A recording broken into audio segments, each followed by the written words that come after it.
একসময়ের খরস্রোতা নদী এখন মরা খালে পরিণত হয়েছে। নদীর চরে চাষাবাদ হচ্ছে ধান ও বিভিন্ন সবজি।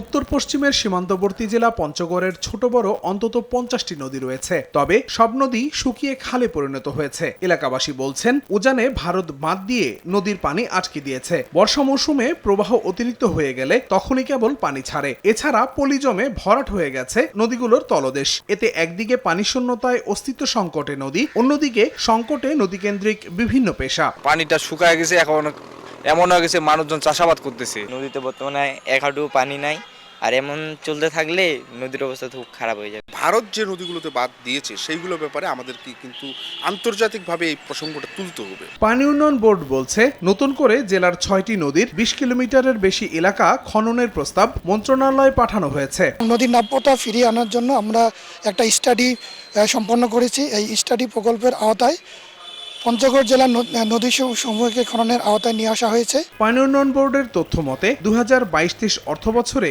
96,88,550 টাকা ব্যয়ে জেলার নদীগুলোর 178.5 কিলোমিটার অংশ খনন করা হয়, যা আবারও ভরাট হয়ে গেছে। সময় সংবাদ, পঞ্চগড়।